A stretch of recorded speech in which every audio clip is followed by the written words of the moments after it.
आज हम डिस्कस करेंगे impact of combustion reaction on environment, यानी कंबस्शन रिएक्शन के हमारे एनवायरनमेंट यानी हमारे माहौल पे क्या असरात पड़ते हैं या क्या इम्पैक्ट होता है। इसके बारे में हम अपनी आज की वीडियो में जानने की कोशिश करते हैं। सबसे पहले तो हम ये देख लेते हैं कि कंबस्शन रिएक्शन किसे कहा जाता है।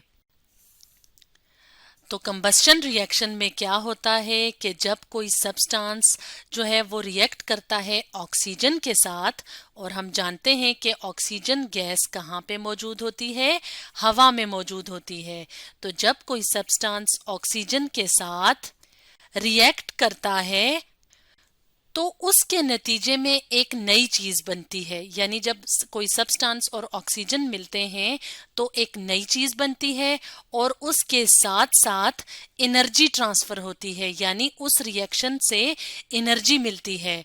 और वो एनर्जी किस शक्ल में होती है? लाइट यानी रोशनी और हीट यानी हरारत की शक्ल में। और ये लाइट और हीट एनर्जी जो होती हैं ये सराउंडिंग्स में यानी हमारे एनवायरनमेंट में ट्रांसफर हो जाती हैं, यानी मुंतकिल हो जाती हैं।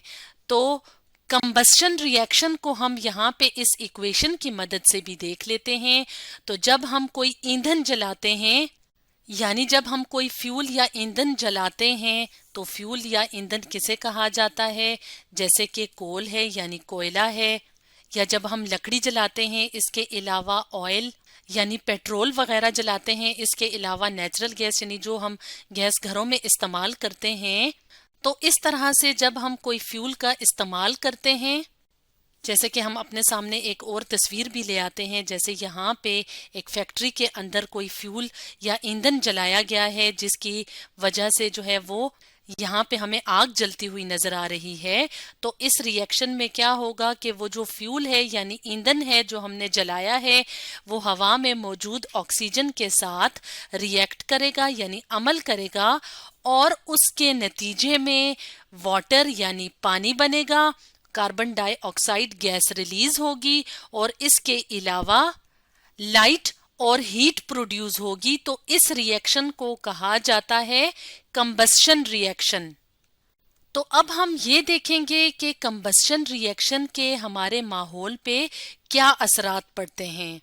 तो अगर बात की जाए कंबस्शन रिएक्शन की, तो हम अपनी रोजमर्रा जिंदगी में फॉसिल फ्यूल्स जैसे कि कोयला है यानी जिसे कोल कहा जाता है, ऑयल है यानी पेट्रोलियम वगैरह गैस, तो हम रोजमर्रा की जिंदगी में फॉसिल फ्यूल्स का इस्तेमाल करते हैं।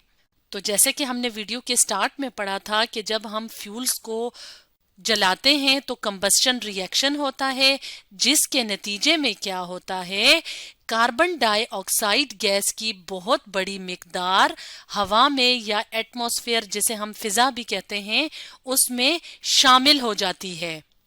तो जब कार्बन डाइऑक्साइड की बहुत ज्यादा मिकदार यानी लार्ज अमाउंट हमारे माहौल में शामिल हो जाती है तो उस वजह से क्या होता है, उस वजह से ग्लोबल वार्मिंग होती है।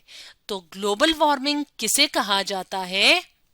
तो ग्लोबल वार्मिंग कहते हैं rise in the overall temperature of earth surface, यानी हमारी जो अर्थ है, हमारी जो जमीन है, तो उसका जो ओवरऑल टेम्परेचर है वो ज्यादा हो रहा है। यानी ग्लोबल वार्मिंग की वजह से पिछले 100 सालों में तकरीबन हमारी जो अर्थ है, सरफेस अर्थ है, इसका टेम्परेचर तकरीबन 0.8 डिग्री सेल्सियस इंक्रीज हुआ है।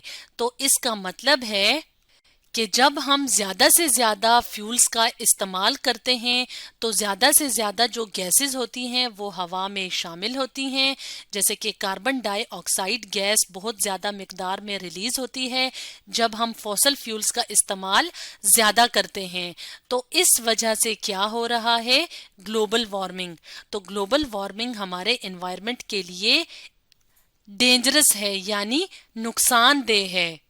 तो ग्लोबल वार्मिंग किस तरह से हमारे एनवायरनमेंट के लिए नुकसानदेह है ये भी हम देख लेते हैं।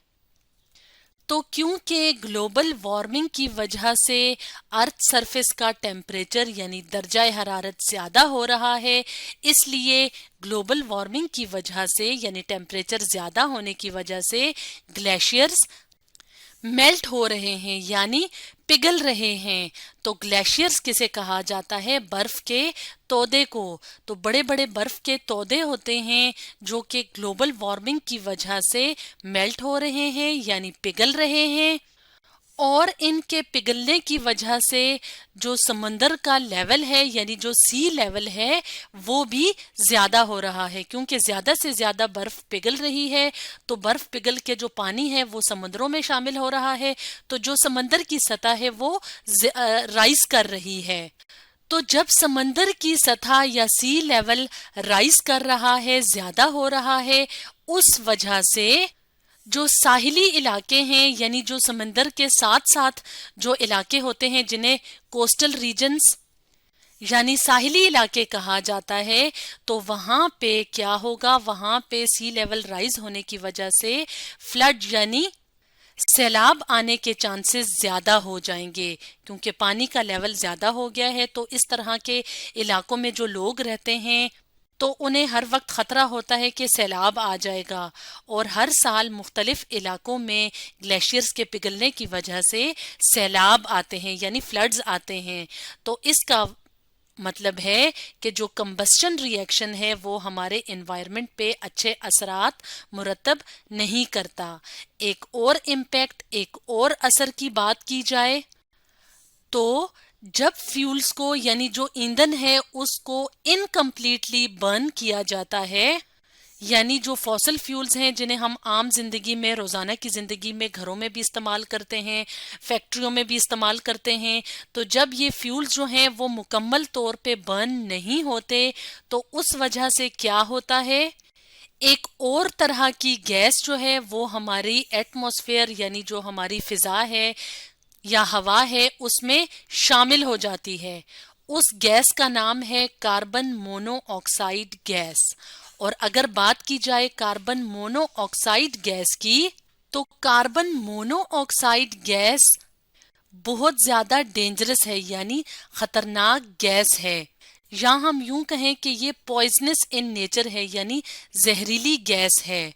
यानी जब फॉसल फ्यूल इनकम्प्लीट या नामुकम्मल तौर पे बर्न होगा तो कार्बन मोनोऑक्साइड गैस हवा में शामिल होगी। तो जब कार्बन मोनोऑक्साइड गैस हवा में शामिल होगी तो उस तरह की हवा इंसानों की और बाकी जो लिविंग ऑर्गेनिजम्स हैं उनकी जिंदगी के लिए डेंजरस है यानी खतरनाक है। तो इस तरह की एटमॉस्फेयर या फिजा में सांस लेना बहुत ज्यादा खतरनाक हो सकता है यानी जिंदगी को खतरा हो सकता है।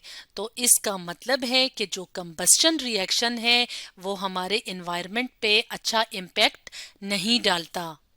यानी जब हम जरूरत से ज्यादा फ्यूल्स को जलाएंगे, फ्यूल्स की कंबस्शन करेंगे तो क्या होगा? हमारे एनवायरनमेंट पे नेगेटिव इम्पैक्ट होगा यानी मनफी असरात मुरतब होंगे।